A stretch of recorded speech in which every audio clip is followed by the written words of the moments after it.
മഹാലക്ഷ്മി സീരിയലിൻ്റെ പുതിയൊരു എപ്പിസോഡിലോട്ട് എല്ലാവർക്കും സ്വാഗതം. അങ്ങനെ പുറത്തു പോയി വരുന്ന കണ്ണനെ കാണുമ്പോഴേക്കും എല്ലാവരും ഒന്ന് ഭയന്ന് തന്നെ നിൽക്കുകയാണ്.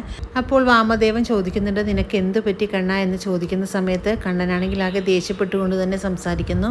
ആ പ്രതാപൻ നിന്നോട് എന്തെങ്കിലുമെല്ലാം പറഞ്ഞോ എന്ന് ചോദിക്കുന്ന സമയത്ത് എന്തിനാണ് അതെല്ലാം എല്ലാവരും അറിയുന്നത്, ആരും അതൊന്നും അറിയേണ്ട കാര്യമില്ല എന്നെല്ലാം പറഞ്ഞുകൊണ്ട് വളരെ ദേഷ്യപ്പെട്ടുകൊണ്ട് തന്നെ കണ്ണൻ എല്ലാവരോടും സംസാരിക്കുന്നു. ഇത് കേൾക്കുന്ന വാമദേവൻ പറയുന്നുണ്ട്, നീ പറഞ്ഞല്ലോ എല്ലാവരും എന്നെ വഞ്ചിക്കുകയാണെന്ന്, അതുകൊണ്ടാണ് ഞങ്ങളങ്ങനെ ചോദിച്ചതെന്ന് ചോദിക്കുമ്പോഴേക്കും എല്ലാവരെയും എനിക്കറിയാം, ഞാനൊരു മണ്ടനൊന്നുമല്ല, എല്ലാവരും മനസ്സിലാക്കിക്കൊണ്ട് തന്നെയാണ് ഞാൻ ജീവിക്കുന്നതെന്നെല്ലാം പറഞ്ഞുകൊണ്ട് കണ്ണൻ അവിടെ നിന്നും പോകുന്നു. വാമദേവൻ കരുണയോടായിട്ട് പറയുന്നുണ്ട്, നിൻ്റെ അച്ഛൻ എന്തെങ്കിലും എഴുന്നള്ളിച്ചിട്ടുണ്ടായിരിക്കും, അതുകൊണ്ടാണ് അവൻ ഇത്ര ദേഷ്യം, അല്ലാതെ വേറെ ഒന്നുമല്ല കാരണമെന്ന് പറയുമ്പോൾ എൻ്റെ കാര്യങ്ങളെല്ലാം ഇനി പോക്കാണ്. അവൻ മാസാമാസം അയച്ചുകൊണ്ടിരിക്കുന്ന അക്കൗണ്ടിലോട്ടുള്ള പൈസയുടെ വരവെല്ലാം ഇനി നിൽക്കും. ഇനി എന്തൊക്കെയാണോ സംഭവിക്കാൻ പോകുന്നതെന്നെല്ലാം ഓർത്ത് വാമദേവനാകെ ടെൻഷൻ അടിക്കുകയാണ്. പിന്നീട് മഹിയാണെങ്കിൽ വീണ്ടും കണ്ണനെ വിളിച്ചുകൊണ്ടിരിക്കുന്നു. പക്ഷേ കണ്ണനാണെങ്കിൽ ഫോൺ എടുക്കുന്നില്ല. അപ്പോഴേക്കും ലേഖ പറയുന്നുണ്ട്, കണ്ണേട്ടൻ എന്താണ് ഇങ്ങനെയൊന്നും എടുക്കാത്തത്, എന്തുകൊണ്ടായിരിക്കും കാരണം എന്നെല്ലാം പറയുന്ന സമയത്ത് അനന്തു അങ്ങോട്ട് വരുന്നു. അങ്ങനെ അനന്തുവിനോടായിട്ട് കാര്യങ്ങളെല്ലാം പറയുമ്പോഴേക്കും അനന്ത് പറയുന്നുണ്ട്, നിങ്ങൾ ആരും വിളിക്കണ്ട, ഞാനൊന്ന് വിളിച്ചു നോക്കട്ടെ എന്ന് പറഞ്ഞുകൊണ്ട് ഫോൺ വിളിക്കുന്ന സമയത്ത് അനന്തുവിൻ്റെ ഫോൺ കാണുന്നതും കണ്ണനാണെങ്കിൽ ഫോൺ വലിച്ചെറിയാണ്. അതേസമയം അനന്തു അങ്ങോട്ടേക്ക് എത്തുന്നുണ്ട്. അങ്ങനെ അനന്തുവിനെ കാണുന്നതും കണ്ണനാണെങ്കിൽ ആകെ ദേഷ്യപ്പെട്ടുകൊണ്ട് തന്നെ അവിടെ നിന്നും മാറി നിൽക്കുകയാണ്. അപ്പോഴേക്കും അനന്ത് പറയുന്നുണ്ട്, നീ എന്താണ് ഫോൺ വിളിച്ചിട്ട് എടുക്കാത്തത്, അതുകൊണ്ടാണ് ഞാൻ നിന്നെ തേടി ഇവിടെ വന്നതെന്നെല്ലാം ചോദിക്കുമ്പോഴേക്കും എനിക്ക് ആരെയും കാണണ്ട, നിങ്ങളെല്ലാവരും വഞ്ചകരാണെന്നും നിങ്ങളെല്ലാം കൂടെ നിന്ന് ചതിക്കുകയായിരുന്നു എന്നെല്ലാം കണ്ണൻ ദേഷ്യപ്പെട്ടുകൊണ്ട് തന്നെ അനന്തിനോട് സംസാരിക്കുന്നു. ഇത് കേൾക്കുന്ന അനന്തു ആണെങ്കിൽ ആകെ ഞെട്ടിപ്പോകുന്നു. അനന്ത് പറയുന്നുണ്ട്, നീ എന്താണ് ഈ പറയുന്നത്, എനിക്കൊന്നും മനസ്സിലാകുന്നില്ല എന്നെല്ലാം പറയുമ്പോൾ ആർക്കും ഒന്നും മനസ്സിലാക്കേണ്ട കാര്യമില്ല, എൻ്റെ ക്ഷമ പരീക്ഷിക്കാതെ ഇവിടെ നിന്ന് പൊക്കോളാനെല്ലാം പറയുന്ന അനന്തുവിനെ അവിടെ നിന്ന് മാറ്റി ഇറക്കുകയാണ്.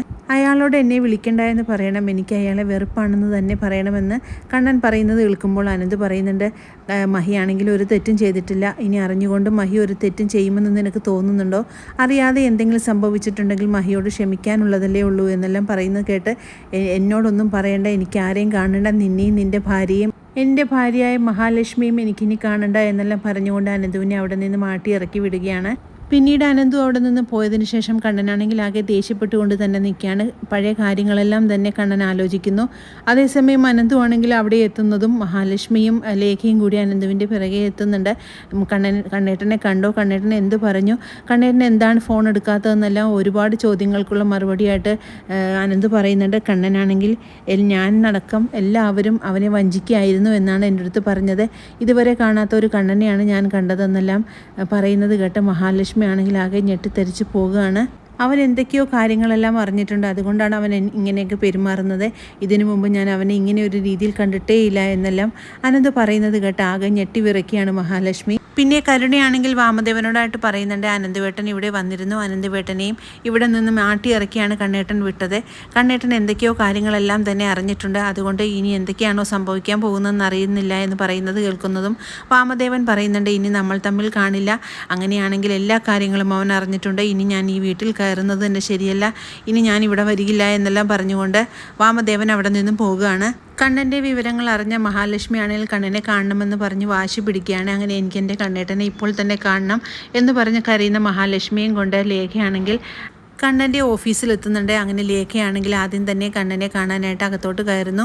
ലേഖയെ കാണുന്നതും കണ്ണനാണെങ്കിൽ ആകെ ദേഷ്യത്തോടു കൂടി തന്നെയാണ് നോക്കുന്നത്. എന്താണ് ഇവിടെ വന്നതെന്ന് ചോദിക്കുമ്പോൾ എന്തിനാണ് കണ്ണേട്ട ഇങ്ങനെയൊക്കെ പെരുമാറുന്നത്, മഹിയാണെങ്കിൽ എന്ത് തെറ്റ് ചെയ്തു, കണ്ണേട്ടനെ വിചാരിച്ചുകൊണ്ട് മാത്രമല്ലേ അവൾ ജീവിക്കുന്നത്, അതുകൊണ്ട് കണ്ണേട്ടൻ ഒരിക്കലും മഹിയോട് ഇങ്ങനെ പെരുമാറരുതെന്നെല്ലാം പറഞ്ഞുകൊണ്ട് ലേഖ കണ്ണനോട് സംസാരിക്കുന്നു. പക്ഷേ കണ്ണൻ അതൊന്നും കേൾക്കാനായിട്ട് തയ്യാറായില്ല. അങ്ങനെ ലേഖയും അവിടെ നിന്ന് മാറ്റി ഇറക്കി വിടുകയാണ്. അപ്പോഴേക്കും മഹാലക്ഷ്മി ആണെങ്കിൽ അങ്ങോട്ട് വരുന്നുണ്ട്. മഹാലക്ഷ്മി കാണുന്നതും കണ്ണനാണെങ്കിൽ ആകെ ദേഷ്യം കൊണ്ട് വിറയ്ക്കുകയാണ്, എന്തിനാണ് ഇങ്ങോട്ട് വന്നത്, എനിക്ക് ആരെയും കാണണ്ട, എനിക്ക് നിങ്ങളെല്ലാം കാണുമ്പോഴേക്കും ദേഷ്യം കൂടുകയുള്ളൂ എന്നെല്ലാം പറഞ്ഞുകൊണ്ട് വളരെ ദേഷ്യപ്പെട്ടുകൊണ്ട് തന്നെ മഹാലക്ഷ്മിയുടെ അടുത്ത് കണ്ണൻ ചെല്ലുന്നു.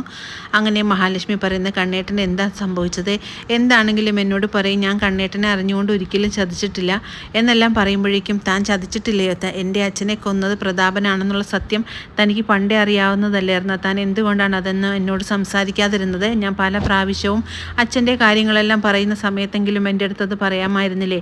അത് ഒളിച്ചു വെച്ച് തന്നെ എനിക്ക് വെറുപ്പാണ്, തന്നോടൊത്ത് ജീവിക്കാൻ എനിക്ക് ഒട്ടും ഇഷ്ടമില്ല, അതുകൊണ്ട് ഇനി എൻ്റെ മുന്നിലോട്ട് വന്നു പോകരുതെന്നെല്ലാം പറഞ്ഞുകൊണ്ട് മഹിയെ അവിടെ നിന്ന് മാട്ടി ഇറക്കി വിടുകയാണ് കണ്ണൻ. ഇത് കണ്ട് വളരെ വിഷമത്തോടു കൂടി തന്നെ മഹി അവിടെ നിന്ന് പോവുകയാണ്. അങ്ങനെ വളരെ ത്രില്ലിംഗ് ആയിട്ടുള്ള ഒരു എപ്പിസോഡുകളാണ് ഇനി വരാനിരിക്കുന്നത്. ഈ റിവ്യൂ ഇഷ്ടമാകുകയാണെങ്കിൽ ലൈക്കും ഷെയറും സബ്സ്ക്രൈബ് ചെയ്ത് സപ്പോർട്ട് ചെയ്യണേ. പുതിയൊരു എപ്പിസോഡിനായിട്ട് നമുക്ക് കാത്തിരിക്കാം.